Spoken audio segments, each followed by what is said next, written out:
So I'm here with Matt George, Sales and Marketing Director for Urban Activation. Good to see you, mate. Mate, great to see you. It is hard to catch up because we're all over the place, but fantastic to meet you here at Hoddle Street. 100%. Well, we were talking before we started just a bit about how different the markets are, whether it's the Gold Coast, Brisbane, Sydney, Newcastle, Melbourne. Do you want to share a bit about how you're seeing things at the moment? Yeah, well, we're a national project marketing organisation, head office down in Melbourne, but been really successful on the Gold Coast for the last 4 years. And we've been in Newcastle and regional New South Wales for the last 5.5 and 6 years. Obviously, buyer confidence in builders and developers at the moment is the key to successful sales. And there's such a diversity in the way that the markets are performing. Being a Melbourne project marketer for the last 10 years and not actually having an active project in Melbourne at the moment is a bit of a strange sort of feeling. And a lot of our team has relocated up to Queensland because of how strong that market's been in terms of revenues and numbers of sales. Yeah, so it's quite unusual to have that national footprint like you guys have, and I'm sure you talk with buyers in each state, and with each state being in a slightly different part of the cycle, what's the advice that you would give a Queensland buyer, for example, versus, say, a Melbourne buyer? Well, the markets even in Queensland are pretty different at the moment, but you can see by the sales volume and the sales momentum that you don't want to be sitting on your hands if you're a purchaser on the Gold Coast, because every single project we're dealing with up there, we're doing sales every single day out of each project, out of the display suite up there.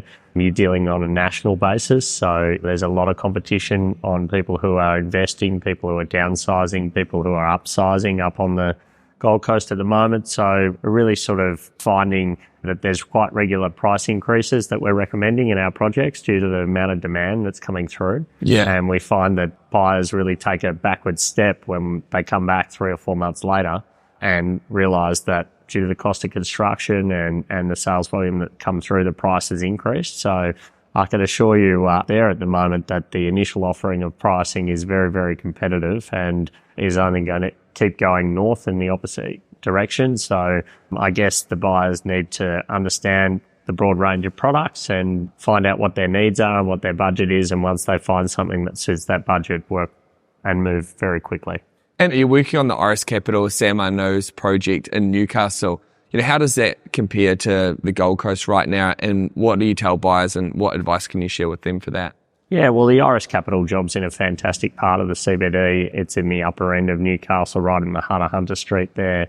Sam and his team have done a very long and successful project through Hunter Street. We're actually running stage 3 and stage 4. So stage 1's been delivered. Those buyers did very well. The QT's in stage 1 as well and some fantastic retail. Stage 2 is currently under construction for completion in the second half of this year. And stage 3 and 4 has just started demolition. So we have as strong demand out of Newcastle as we've had out of southeast Queensland for the last 4 years. It's pretty much run parallel. It's a very local market down there.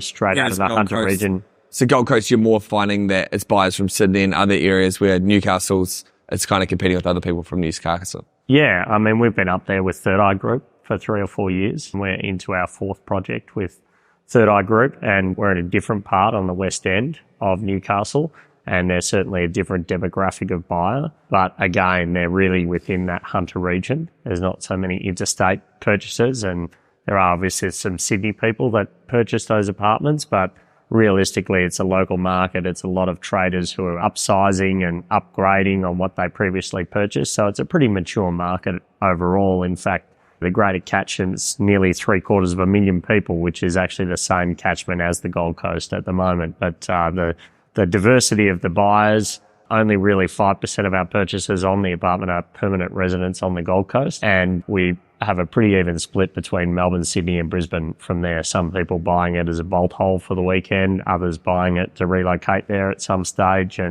But yeah, it's a much more diversified buyer group. And it's been well publicised as far as some of the challenges attached to securing a builder within that part of the market. How important do you think that is for buyers, and what types of questions do you think they should be asking in relation to builders being appointed? And what, if there is no builder appointed, what should they be looking for to have that assurance that the project's going to go ahead? Well, as you know, we've done 3 projects for Hirsch and Fagan, whose building we're currently sitting in here at Hoddle Street. And they've formed a really successful relationship with Hutchinson's Builders, who are obviously the number one most renowned Southeast Queensland builder, and even on a national basis, it gives buyers a lot of confidence to see that sign going on the fence. Yeah. Sam, I know, has got a project up there that he's taken a different tact on and put together his own construction team, which is also going extremely well. In New South Wales and in Newcastle, obviously Third Eye and Sam are Sydney guys, and Iris Capital and Third Eye have a wide range of contacts who can construct for them.